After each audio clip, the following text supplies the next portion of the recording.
मित्रों नमस्कार। उम्मीद है आप सभी अच्छे होंगे। कोविड के पीरियड में मैं लंबे समय तक आपके समक्ष उपस्थित नहीं हो सका, क्षमा प्रार्थी हूँ। लेकिन इस दौरान मैंने देखा है कि आपकी बहुत सारी क्वेरी रही है। मैंने सारे क्वेरी को पढ़ा भी है, लेकिन सभी का व्यक्तिगत तौर पर जवाब देना संभव नहीं था। और सारी क्वेरी जो सबसे ज़्यादा क्वेरी जो आई है वह लैंड से रिलेटेड है, लैंड डिस्प्यूट से रिलेटेड है।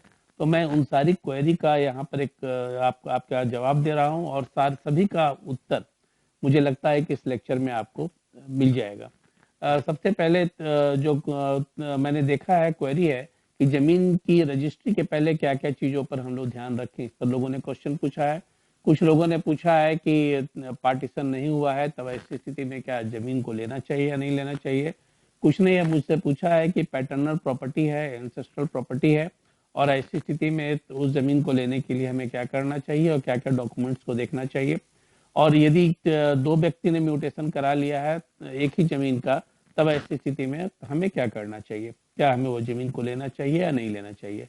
नॉन इनकम्बरेंस सर्टिफिकेट पर भी कुछ लोगों ने क्वेश्चन पूछा है। मैं उन सारे प्रश्नों का जवाब अभी एक साथ आप लोगों को इस वीडियो के माध्यम से देने की कोशिश कर रहा हूं, और मैं उम्मीद करता हूं कि सारे जवाब आपको संतुष्ट करेंगे और आपकी जो क्वेरी है, आपकी जो शंकाएं हैं वह दूर होंगी।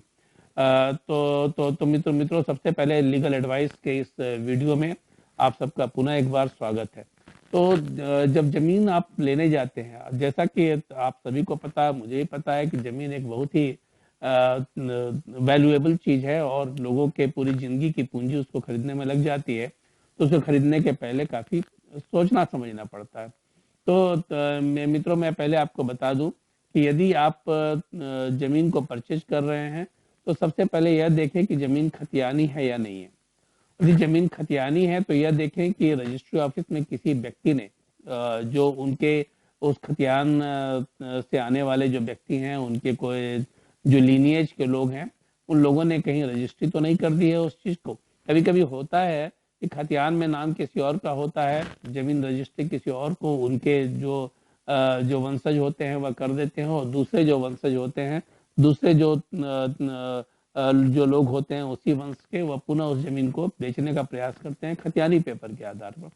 तो इस चीज को जरूर आप देख लें कि यदि खतियान में नाम है भी किसी व्यक्ति का, फिर भी रजिस्ट्री ऑफिस से उस चीज को जरूर चेक कर लें।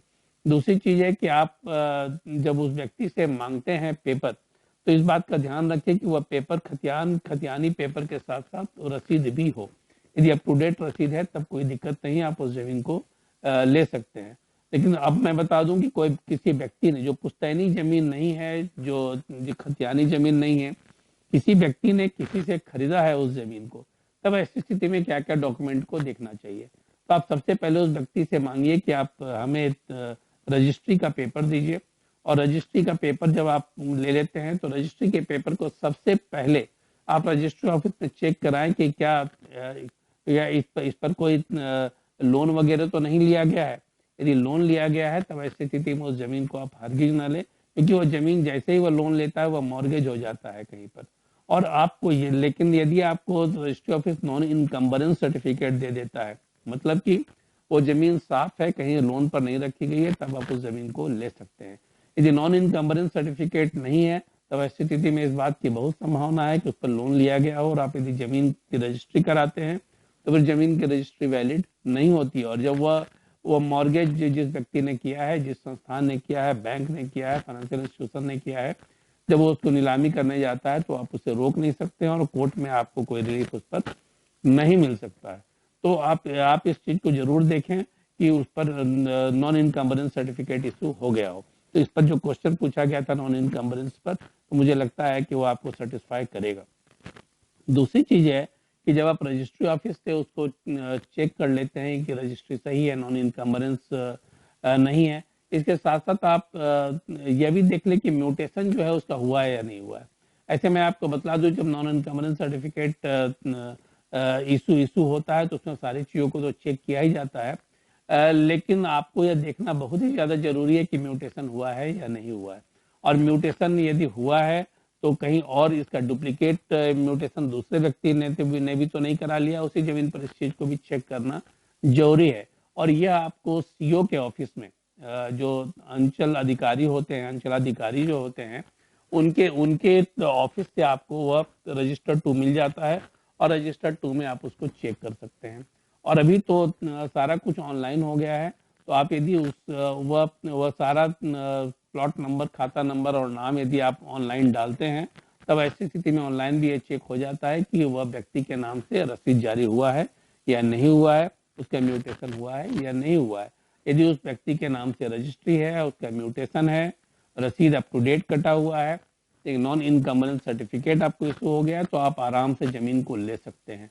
लेकिन एक बात और भी ध्यान रखने की है, इसमें जमीन किसी उस व्यक्ति के नाम से है, म्यूटेशन भी उस व्यक्ति के नाम से है, रसीद भी उसका कटा हुआ है, नॉन इनकम्बलेंस सर्टिफिकेट भी नहीं, लेकिन कभी कभी ऐसा होता है तो जमीन पर उसका दखल नहीं होता है, उस जमीन पर उसका उसका उसका पोजीशन नहीं होता है, और जमीन पर कोई और पोजीशन किसी और व्यक्ति का रहता है, जिसके चलते यदि आप उस जमीन को लेते हैं तो ऐसी स्थिति में उस व्यक्ति के साथ आपको क्रिमिनल केस में जाना पड़ सकता है, टाइटल सूट में जाना पड़ सकता है, तो एक झंझट का कारण हो सकता है।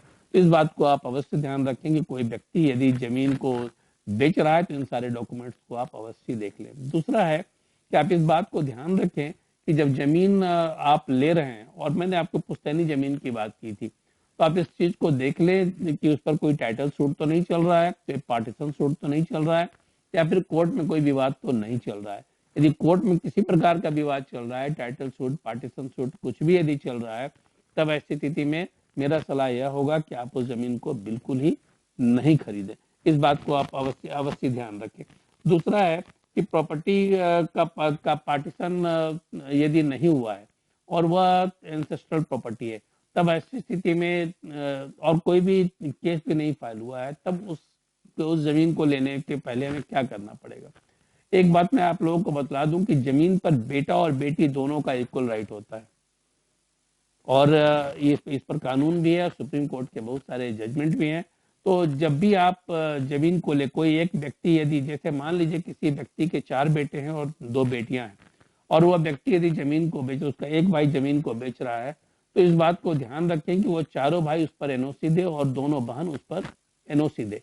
यदि वह एनओसी नहीं देते हैं और वो जमीन आप परचेज कर लेते हैं, और बाद में यदि वे लोग उस पर क्लेम कर देते हैं, तो ऐसी स्थिति में आपको कोर्ट केस की तरफ जाना पड़ सकता है, और ऐसी स्थिति में आपको आपकी आपको आपको मुश्किल आ सकती है।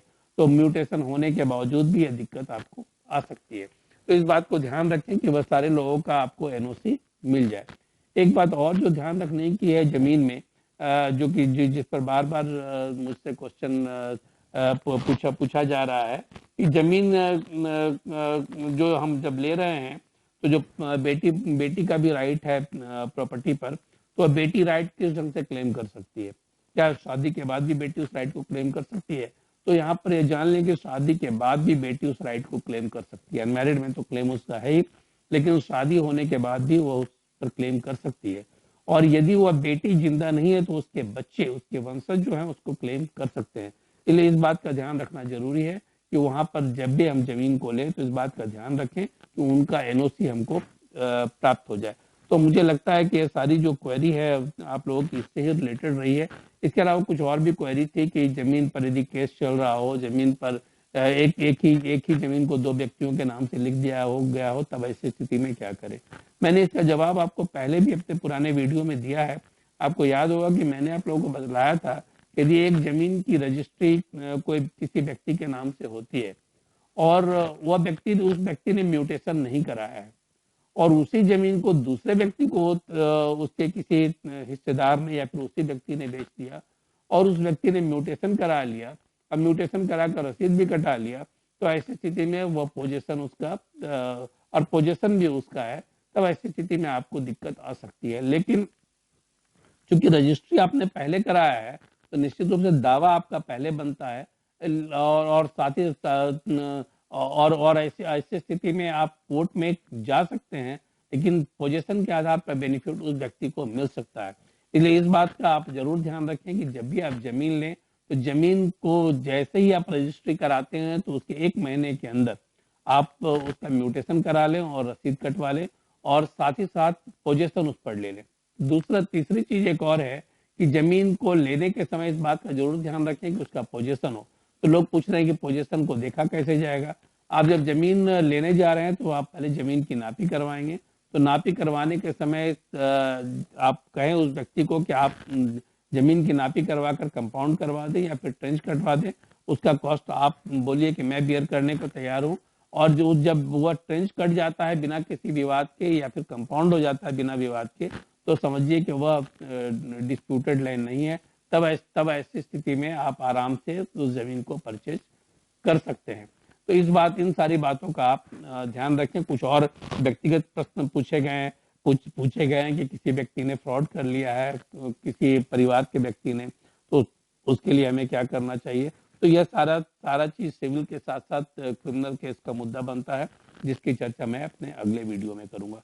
और मित्रों, मैं आपको फिर एक बार कहूंगा, लंबे समय के बाद मैं आपके सामने उपस्थित हो रहा हूं। यदि आपने सब्सक्राइब नहीं किया है इस मेरे चैनल को, तो आप प्लीज सब्सक्राइब कर लें। और यदि सब्सक्राइब कर लिया है तो बेल आइकॉन को प्रेस कर दें, जिससे कि कोई भी नोटिफिकेशन, यदि आपको मेरा नया नोटिफिकेशन हो तो आपको मिलता रहे। इसके अलावा मित्रों, मैं आपसे एक रिक्वेस्ट करना चाहूँगा कि लगातार आप लोग मेरे पर्सनल फ़ोन पर गलती से, जो कि यूट्यूब में चला गया है, उस पर आप मुझसे प्रश्न पूछते रहते हैं। कभी कोर्ट का वक्त होता है और कभी किसी क्लाइंट के साथ मीटिंग का वक्त होता है। तो मैं आपको एक नंबर दे रहा हूँ, जो कि यहाँ पर ऑफिस का नंबर है।